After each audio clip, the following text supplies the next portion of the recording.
Hello, and welcome to another episode of 5 Minutes with Franza. I'm your host, Dr. Thomas Franza. In this episode, I'm going to show you how to get up and running in Blackboard version 9.1. If you're used to 8, it's cake. Only a couple little differences, but I'm going to take you through the whole thing, from assignments to checking your grades.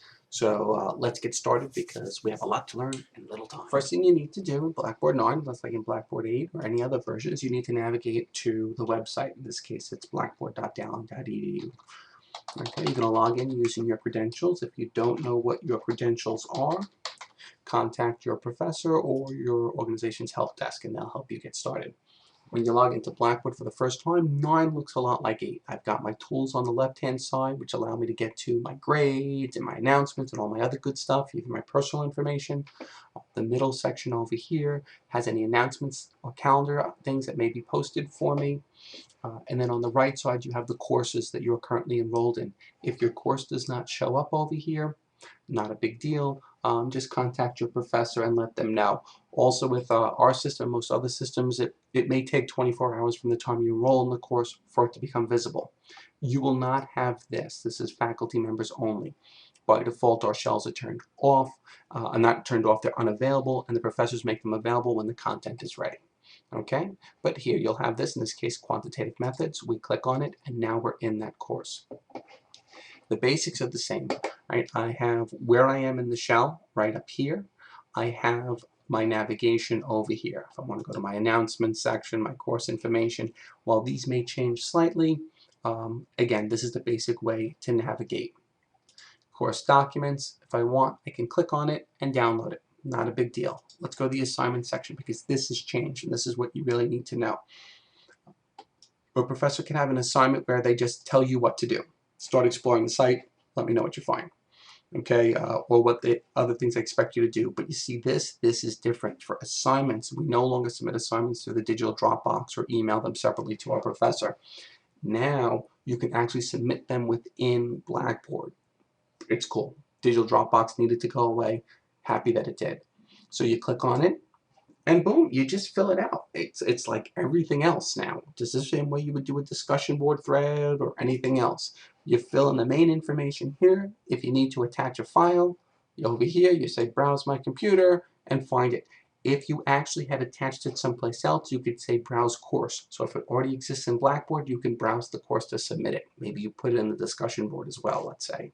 Click it, open it, and boom, it goes. If it's a big file, you may need to wait a little bit. Once you're done, you submit it. If you don't remember what to do, it tells you what to do right here. If you say cancel, nothing happens. Save as draft pretty much means that you have it, the professor doesn't. So when you're done, click submit. I'm going to click cancel because I don't do homework, I grade that. Okay, then when it's done, what it will do is it'll pop back to, if I said submit, it's going to drop back to my assignment section. If I say cancel, it does the same thing.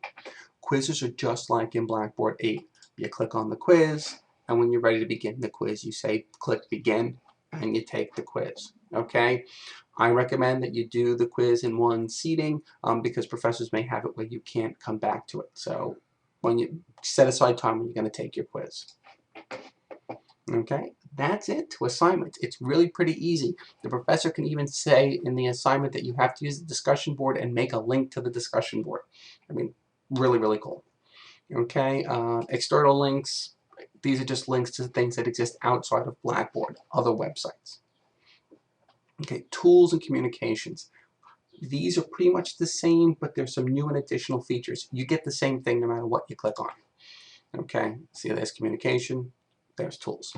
I can navigate my Blackboard site the same way I would over here. My announcements, my discussion board, my calendar. My grades, very important. This is how you check your grades. So you would click on this and it'll show all the grades that you have for this particular course. Very, very important.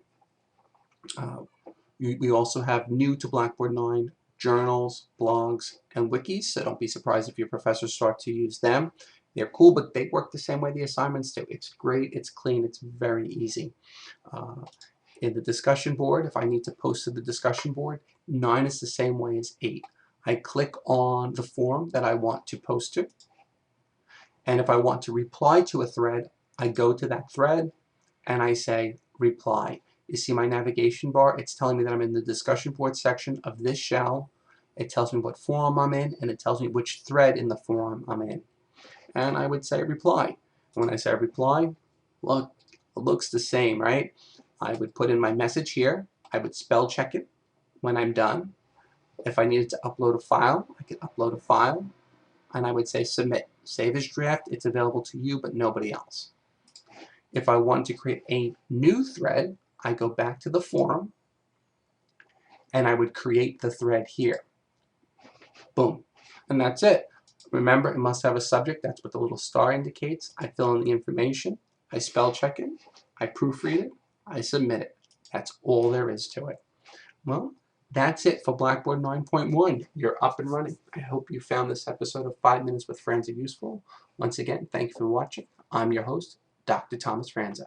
Oh, don't forget to log out.